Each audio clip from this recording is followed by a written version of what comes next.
Hello and welcome to the next episode of the Live Your Spa Life show. Spa life is a lifestyle that accepts that accomplishment and harmony coexist. The Spa and Spa Life, the SPA, is for Seek Power Always. That power within you to do your bigger work in the world. I am so thrilled to introduce to you my special guest today, Melinda Wittstock, who is a serial entrepreneur growing, listen to this, 4 media and tech startups that she founded at 7- and 8-figure success. She's now the founder and CEO of Wings Media. Melinda has innovated her first dynamic interactive podcast network.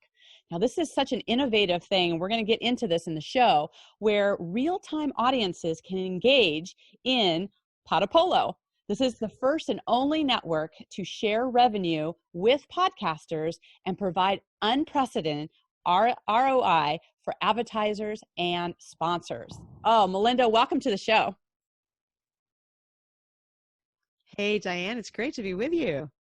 Thank you so much. You know, I love that, not only are you hosting a podcast, right, for women entrepreneurs called Wings of Inspired Business, you are ranked at number 8 of 20 in business podcasts and entrepreneurial magazines.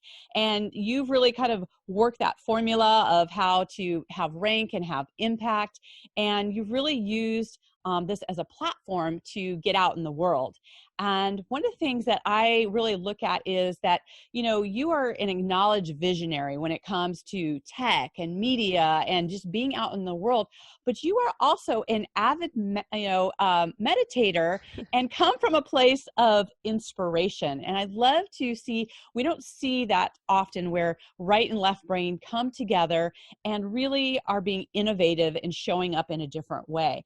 How is it that you are marrying these two talents of yours and stepping into the world? Oh, God, what a great question. I mean, I think it's been a life's work in a way, right? I think a lot of women, certainly of my age came into the workplace, and I'm a serial entrepreneur for years. My kids thought I ran the Cheerios company or something. I used to complain about the bad prizes. But anyway, and we came into it very much in masculine energy because that was the only thing really available to us. The whole system of business and entrepreneurship and whatnot was very, very structured around that kind of masculine sense of doing, very left brain oriented. And I've noticed, a lot of the women I interview on the podcast, and this was true even of my own life, you can sustain that style, in your 20s and 30s. By the time you get into your 40s, it starts to doesn't work anymore. And your body doesn't really work very much anymore properly. You can run down your hormones, your adrenals, or any of these things. And, that kind of happened to me. And I think I had to really reset the way I wanted to work. And that one of the beauties about being an entrepreneur is that you're creating a business. So why not create a business around your life rather than you just creating another job for yourself? And so it was an opportunity to really think in the latter businesses, the previous one and the one I'm in right now, is how to structure that business in a way that really truly supports me and the life I want to live, rather than the other way around. The other aspect of this, of course, is that along my entrepreneurial journey, and actually I joke, if you want therapy, just become an entrepreneur. Because, yeah, right. I agree. It confronts you with all your stuff. So if you have any lingering, limiting beliefs, which we all do, any sort of issues like that, where you find yourself being triggered by things or whatever, it's a sign that you have something to let go of. And I believe that you can't really succeed in a way that really is in alignment with your true purpose unless you are able to let a lot of those things go. So the further along I got on my entrepreneurial path, the more I became interested in, and also it just became an imperative to not only release limiting beliefs, understand what they were, that I even had them, let them go, and start to focus much more on living in a very embodied way. Right. So you talked about left brain, right brain. I'm very intuitive and very empathetic, but I'd always let my left brain override all that through the earlier part of my career. And now it's actually more the reverse. And so when you said in your intro that I act from inspiration, I actually do. I don't even have a to-do list. I have an inspiration list. I call it the intentions list, but it is driven by inspiration from my morning meditation. So like everything about the way I do business has changed. Right. I love that, because I believe that, women in particularly, really have this intuitive aspect to themselves that, how many times do we go back and we go, oh, I knew that, right? But we overrid it with all the logic and all the things around that. But to trust that more and to move more into that space is such an important next step, if you will. And I love how you're saying, especially for women who've been in business for a long time, and even those who are just starting, to see the aspects that aren't working for them and how to shift that. And I know that's what's kind of led you into really creating more of a conscious business and using the platform of gamification. And I'd love for you to share about, how you created a conscious business, how you help others do that, and how you're using gamification as part of that process. Yeah, absolutely. Well, I mean, you mentioned, when I launched Wings of Inspired Business, originally kind of a passion project. I mean, it was born of my own entrepreneurial journey and a desire to really lift other women in business from a place of abundance, right? Where I always really believe that women are at our best when we're collaborating and we're really lifting each other, not just like you go girl, but like actually buying from each other, investing in each other, promoting each other, etc. And I've, with a podcast, really catalyzed that kind of ecosystem that exists now with retreats for amazing women, all with like high 6, 7, 8, and in some cases 9-figure businesses. But just since the last retreat in November, we've done more than $400,000 worth of business with each other. We have literally put that into practice. So there were so many things I learned along the way in podcasting, as well, like the difficulties that podcasters have in monetizing their content. And I looked around and I didn't see anyone solving it. So, typically, Thank that's you. going to be me. And I sought to build something that really connected my really higher mission around global consciousness. I mean, not a small one. I like to go for these big missions.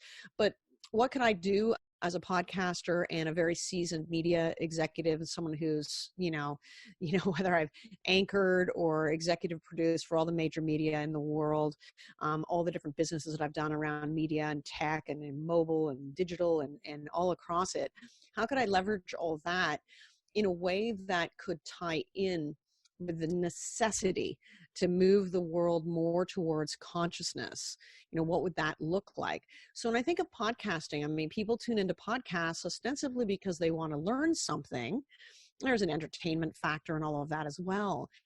But wouldn't it be amazing to engage in that content in a deeper level with the hosts, but also with other people who share interests, put the learnings from podcasts into practice, get rewarded for doing that, but at the same time also have a lot of different challenges and different ways that you can level up your consciousness, and you can also engage around, say, for instance, the 17 UN global goals, whether it's clean oceans or climate change or gender equality or any of the things, great education or no poverty. When you get people together around the kind of content campfire, if you will, around shared interests, people can do amazing things together. So the podcasting network, it's called Podopolo, and it really allows listeners to and viewers to really engage with hosts, but also put learnings into practice and come together to do amazing things for the world. And this is very close to my heart because I think business really is the best tool and the best canvas to improve our world when governments are, not doing so well at that. Right. What are you doing or looking at for like cultures, like the culture of women relating to each other in business? So for instance, when, I was with the police department, I was the only woman on the squad. I was surrounded with a lot of men, and, a lot of women, when they started their careers, they were the only woman in the room. But a lot of cases when other women were either above them or around them, that they actually had more challenges with the women than they did with the men, right? The in-house competing for one spot type thing, and kind of that in-house, whether we call it jealousy, whether, we call it just, primal, upbringing or whatever those things look like.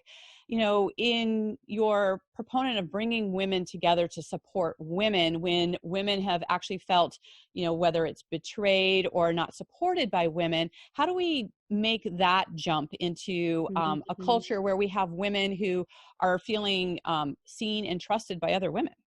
Yeah, it's a big issue. I mean, like you, I was the only woman in the room, in tech, in finance, even in media, and it bugged me. I had bosses, female bosses, that actually undermined me rather than helping me or mentoring me. So this is something that I wanted to change. I think that the real issue here is fear and actually scarcity. When we're in scarcity, when we think that there are only so many places, women end up competing with other women rather than competing generally. So a lot of that requires just a real shift in attitude from scarcity thinking to more abundance thinking. There's really room for everybody. Yeah. And honestly, we all do better. I mean, the weird thing is it's kind of this time in history when women have been competing in that kind of way is actually an anomaly. All throughout history, women have been at our best when we're collaborative. And there's a lot of brain science that shows that when we're collaborating with each oxytocin in our brains, and we're meant to actually collaborate. That's how we do best. But we've all been sold, I think, a bill of goods that we have to compete with each other. And so it creates a whole series of like queen bees, like, oh, I'm the only one, or I don't know. It's a really odd thing.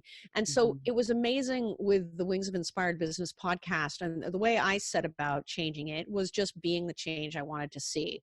So my podcast gives opportunities and we promote really heavily other women's business. So a lot of women have made a lot of money off of me, and it was a give forward. I wasn't asking for anything in return. It lifts me up to lift them up. That it was just good enough to feel good about that.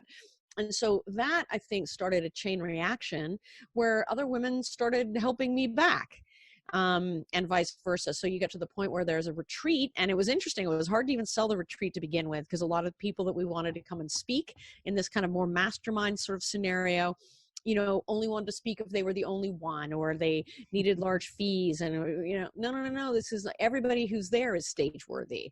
Everybody has something to give. Everybody has something to receive.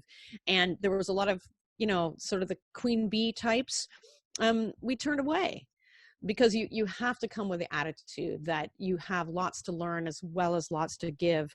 And we spent a lot of time on, woo type things, right? Like really energy healing and shifting a lot of different things, sound healing, all of that. So the women who were there had such transformational outcomes as a result. And all of us, have developed this trust muscle with each other, and where we've literally done $400,000 worth of business with each other since. We've all benefited from that. Right. What's not to like? Yeah, that is so great. I love the environments that you're creating where women can succeed and they can actually look at things different and shifting the paradigm around that. That being the case, there are mindsets that people, have and come into business with, ones that support them and others that don't. What do you feel is the mindset to be a successful entrepreneur? Well, there are a bunch. I mean, the first thing is, I think this is so important, knowing really what you're here on earth to do, right? And it takes time to sometimes know that. I mean, some people know that out of the gate, a lot don't. And there are clues, like what are the things that you love to do that give you joy just in the doing, like when time disappears? And what are the things what's the impact that you really want to make on the world? And I think a lot of people know that deep down, but the minute they have the thought, they talk themselves out, oh, that's for somebody else, or like, oh, that would be great, but I can't, or whatever. So all those limiting beliefs, they're like an iceberg. We all have them. I mean, if you've been on this planet, sometime between the ages of 0 and 7 years old, everybody invented all these different stories about what they'd experienced without a full deck. I mean, we didn't even, our brains weren't even fully developed. And we invent these stories, and then those stories drive us, and they're not even true. And you can tell you have those stories the minute you get triggered by somebody, like you get triggered into judgment of some kind, or anything like that is a clear sign to kind of look within. and clear out whatever that is. So the one thing, I'm almost 500 episodes into Wings of Inspired Business, every successful female entrepreneur, every single one, has had some kind of event in their lives that has, I don't know, triggered the exploration into higher consciousness, and like just the acknowledgement of, wow, okay, I probably have money mindset issues that are holding me back, or I have other things or insecurities or whatever that I have to heal from those things. Mm-hmm. You know, and a lot of people start with things like law of attraction or visualization, which is great, but not if you can't, in a focused way, put those things, those inspirations into action in a way that's really focused, right? And continue this constant, it doesn't really end. I mean, you're always clearing out things that don't serve. So like anything, whether you're a competitive athlete, a Broadway star, Hollywood star, or like a great entrepreneur, that mindset of like consciousness being aware of yourself, it leads to so many amazing byproducts, like a spirit of abundance, gratitude, humility, all these sorts of things really allow you to succeed. Right, right. Well, I'm hearing you earlier use the word woo, and what I'm hearing is putting the woo in workmanship, right? Where you're you're having this exploration, but you're not letting go of what's the action, what's the part that you go with. And, we've heard about, the mind that got you to where you are is not the mind that's going to get you to where you're going. And so having these different levels of awareness and shifting that experience, do you find that that's where some of these kind of aha is happening with women as they're moving into the higher figure businesses, that they're having to make wholesale shifts, not only in their work, but in their life? Yes, absolutely. And here's where it manifests, where a lot of women, I think, will have a tendency, say, here's one, towards perfectionism. Almost, I think there should be an AA for perfectionists among women, right? And when I look deep into what's the underlying reason for perfectionism, it's first of all, it's confusion with mastery. There's nothing wrong with mastering something. That's awesome. Being really great at something is not the same as perfectionism. Perfectionism is toiling and toiling and toiling, kind of like in isolation, because you think deep down that whatever you do isn't worthy yet, that you will be judged, it's not good enough, I'm not enough, all that kind of stuff. So it is fear with a pretty pink bow on it. And it needs to be retired, right? Right. So there are a whole bunch of things that women do that are kind of internalization of a self-sabotaging thing, like perfectionism, isolation. When we're so good at relationship and empathy and collaboration, and yet working in isolation is the exact opposite of what we should be doing. Right. It's weird to see men really do business, because business is about relationship. Right. But we're hardwired for that, and we don't do it. Right. I'm laughing because, no sense. Yeah. Yeah. I'm laughing because, my previous guest was Petra Kolber, who wrote the Perfection Detox. Oh, really? Okay. I don't know if you've read that book. I haven't, but it's a great read to put on your list, because she really looks at, what we do to ourselves when we come from that place of perfection, and how it does paralyze us in there. So it's a good read. So it stops women from doing things. Like, you think of how it plays out. I know so many women who are like, oh no, I'm not going to launch my personal brand website because I have to lose 10 pounds first so I can do the photographs, right? Like, this happens more often than not. And then there's always a reason not to lose the 10 pounds. And so then the thing never happens, and then the business never really takes. Right. How many ways and different derivations are there of that? And again, that's what keeps, I think, a lot of women playing small, or in small businesses, or as solopreneurs rather than. And then the other thing about the perfectionism also, it makes it very difficult to build a team. First of all, no one wants to work for a perfectionist. Think about it. Do you really want to work with a perfectionist? No, you do not. Nobody does. You're the most unpopular person in the world. That means then that it's really hard to attract a team of A players. And if you're a perfectionist, you're going to be a control freak. So you're not going to want to delegate or let enough go. You cannot build a scalable business without building a team. So you got to get out of your own way. So I see that perfectionism thing really does hold women back a tremendous Right. amount.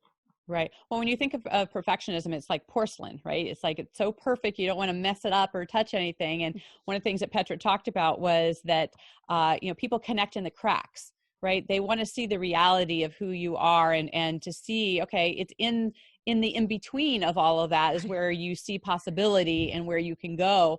And the environments that we create are so important. In fact, one of the things I love asking my guests is that we are intentional about the environments that we create, and we have different experiences in your office or your bedroom or your kitchen. So what is your favorite room in your home, and why?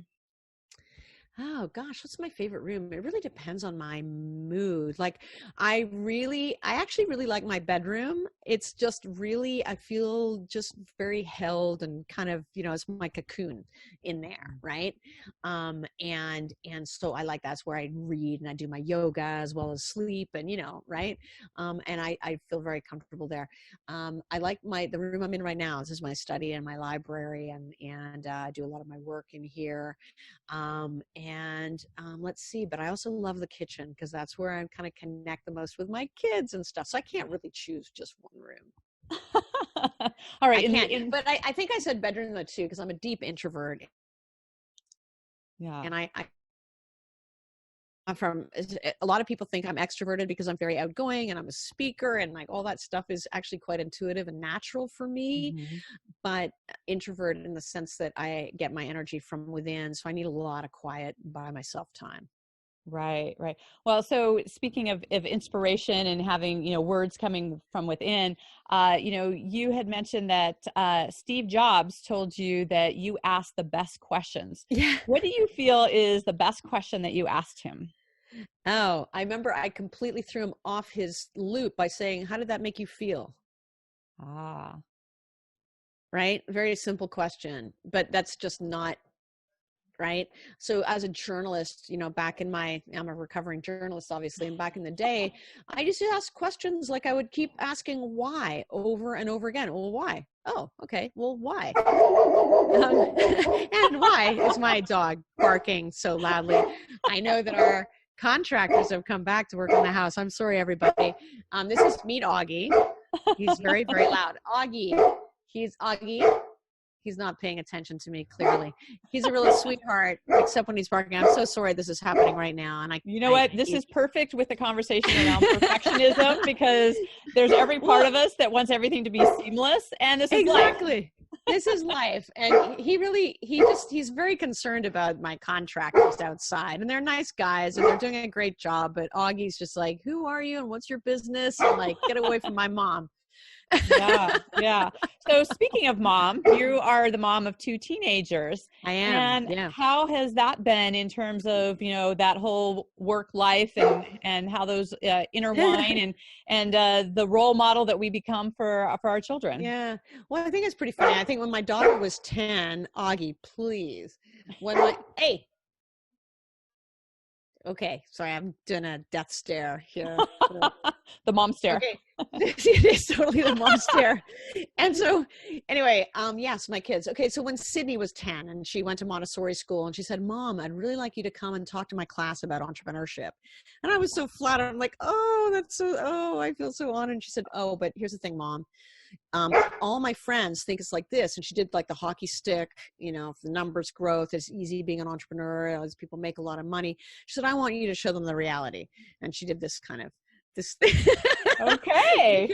because she had seen me. I mean, my kids have had a ringside seat to countless businesses of mine. In fact, Sydney was only 6 weeks old when one of them launched. And so I'm a big believer in work-life integration. I mean, they're kind of part of the business. They're part of the shared vision. They don't work in the business, but they understand what it means to have a dream and put it into action. They understand in real time what it means to be resilient or not take it personally when something goes wrong.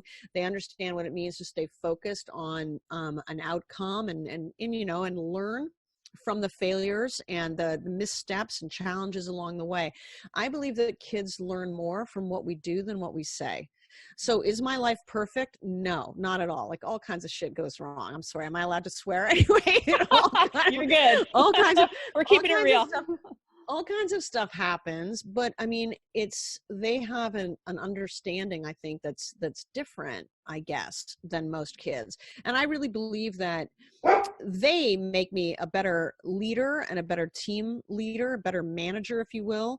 And entrepreneurship makes me a better mom. So the two go hand in hand. And what I've had to learn to do is not have those guilt feelings, the grass is greener kind of feeling, like when I'm with my kids thinking about my business, or when I'm on my business thinking about my kids. I've gotten really good at separating those two things out. So like when I'm focused on business, I'm focused on business.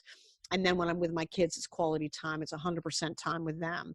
They don't get as much as I'd like to give them, especially given the stage I'm at right now with this new thing, which is taking a lot of my time. But the time they do get with me is really high quality time. And it's not just kind of sitting around looking at our screens. It's actually like doing real things. And every opportunity I can, I bring them into what it means to run a business. I'm so sorry about my dog, Augie. Augie, it's all good. Stop. Hey, well, Augie, no, buddy. Okay, so will everybody meet Augie? We'll have to post some pictures of Augie. He sounds like a really horrible dog, but he's so cute. And he's being the protector. I'm just gonna get up and I'm gonna get up here and just grab and hold on. Yep. I'm just gonna grab and back this way. So we're just going to let our listeners know that we're doing reality TV. Yes. Augie, you cannot bark anymore. There we go. And you know what? This is helpful because I love that we're talking about integration, work and family life and kids and pets and just all the different things that come up in real time, right? I mean, this is a reality. And, for our listeners who are, either on their lunch break or they're driving their car, they're probably going to go pick up their kids or trying to do all the different things that they're doing.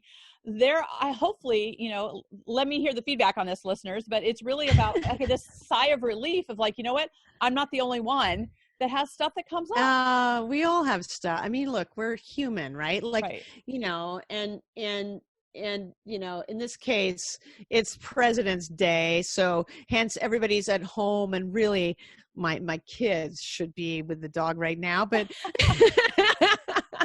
right. And that's just how it rolls, right? Exactly. So one of the things that, our listeners really appreciate is, we talk a lot about, standing in your power, and along that journey, there are times where we feel disempowered, and moving through that is where we have awarenesses and things that we now can stand in our power. And I know that there's been part of your journey about having, a verbally abusive relationship, marriage. I'd love for you just to speak briefly about that, because I think this is also another aspect where women can feel isolated.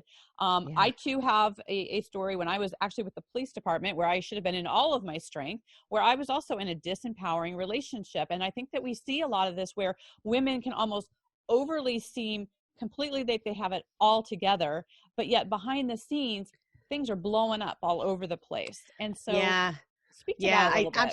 Absolutely. Like, I think I looked like a swan on the surface, but my little legs, paddling like crazy fast underneath the water with like lots of sharks and things around. I mean, it was the reality for a while. I ended up in a marriage where, I basically married a narcissist who was an alcoholic and got worse and worse and worse. And this is a thing that I've really noticed, that a lot of highly empathetic women tend to attract that type, empathetic, successful women. And so when we married, I was at the height of my TV anchoring career. Things were going amazingly well. And then I just noticed he started just putting me down, bit by bit. It started really, really gradually, like, the lobster gets into a pan of cold water and you don't really notice until it's boiling and it's too late. That's what this was like over a long period of time.